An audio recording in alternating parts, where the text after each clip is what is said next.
Afternoon, everybody. Man of Light here once again.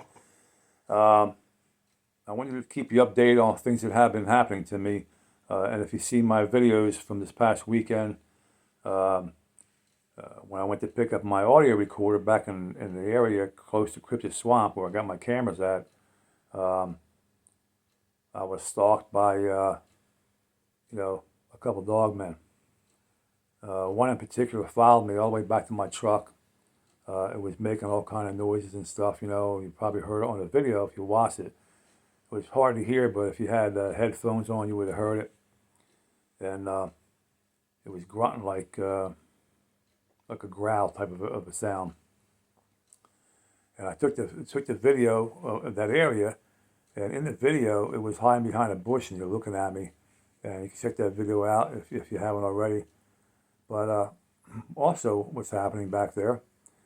Remember I told you about I had two cameras back here. One camera is always on a tree where the female Bigfoot and the dog man come out in the portal area right there. And if you look at the video that I had, there was beams coming off the side of the left side of that tree, right? And I showed you with a video that I made of that beam. Okay, now, and the one to the right picked up on that beam, the same thing, the same night that this happened. I think it was like, I don't know, 12 or 2 o'clock in the morning, something like that. It was early in the morning. This is near the swamp, Cryptid Swamp. There was nobody back at that time. You're more than 2 miles back in the woods, and you're not allowed to be on that property after 9 o'clock anyway if you're hunting. Not hunting, but fishing.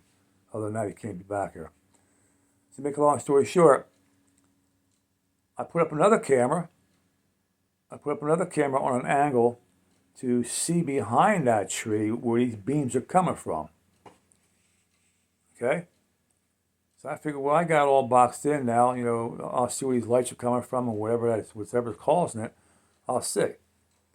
So what happened was, yesterday, again, early in the morning, the beam came across in the same position that it was, last time I made the video. But the tree where it was on the side of, this time, didn't pick up on the beam at all. But the one that was further away to the right of the tree picked up the beam. Now, I went to my other camera. I said, well, you know what? Then that beam's coming. I can see what caused it. Where's it coming from? And that camera didn't pick up anything. But an hour later, it picked up on something. There was nothing to be seen because I looked through. I scoured the video, didn't see anything. But there was no light. There was nothing on that. Other than that one camera, the other two cameras, nothing.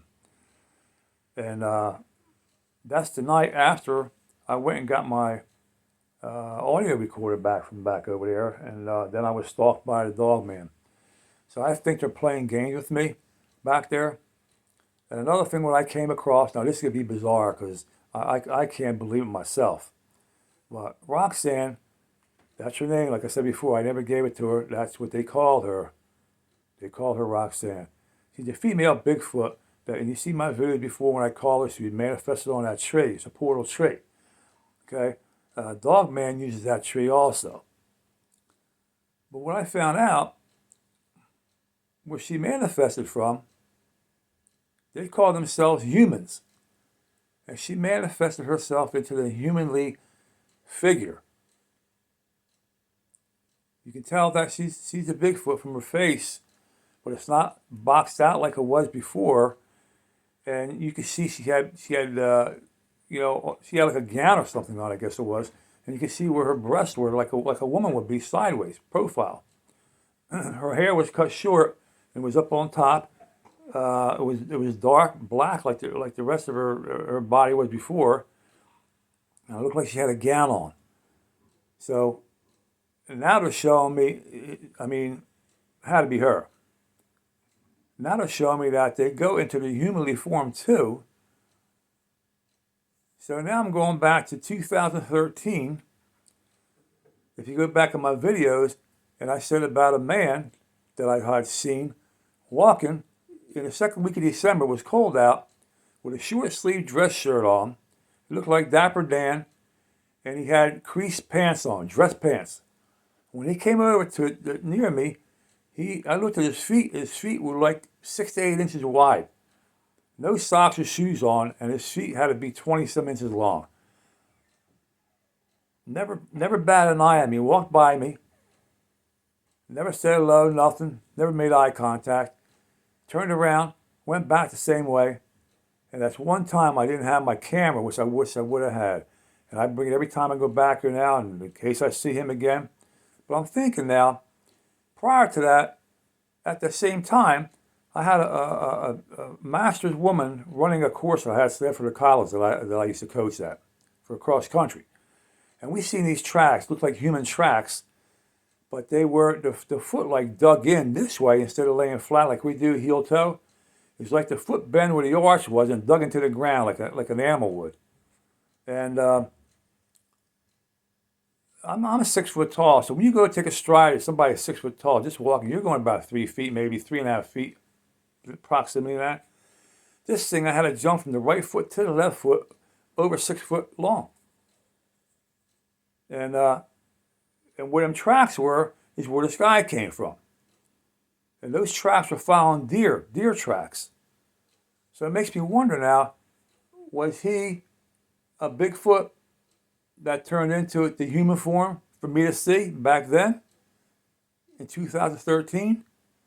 And now she's showing me the same thing on a tree. So what I'm going to do, I'm going to compare the pictures I will show you on the video coming up, I don't know, tonight, maybe tomorrow. And you can see for yourself what I'm talking about. Excuse me. But, you know, it just boggles my brain and everything that I see back here. And I know it's hard for you to comprehend as well. But it's getting interesting back there where I'm at now. So stay tuned for a lot more videos. And I thank you all for subscribing, those who have. And the new people coming over from my friends that he recommended my channel. And I thank everybody for supporting my cause, my research, and I got a lot more to share with you all. And I hope you understand. When I go back there, it was 10:30 in the morning when that dog man stalked me and was hiding from me. Now, there was a long walk. I couldn't see him when he was walking. I could hear him. I'm looking around my camera. When I got back to my truck is where I seen him in the bushes behind, about 20 feet in front of me, to my right. After that, got my truck, and I barreled down the road to get out of there. But if they're coming out and they're following me at 10:30 in the morning, that's why I say when I'm out there making videos, it starts getting dark, the sun goes down, I'm out of here, because you'll never, if I can't see them during the daytime. One thing I didn't do though, and it's shame on me. When I heard them walking back again in my recorder, and then walking on the path back, to my truck, I can hear them in the woods. I didn't look in the trees. Big mistake. I didn't look in the trees, in the treetops, because that's where they go as well. They jump down. I didn't do that, and it's my fault. So I'm gonna scan my video and see if there's anything in the trees. If it is, I'll let you know that. But again, I thank you all, and stay tuned for more things coming up. And remember, have a good one. God bless you. And I love you all. Thank you very much. Take care.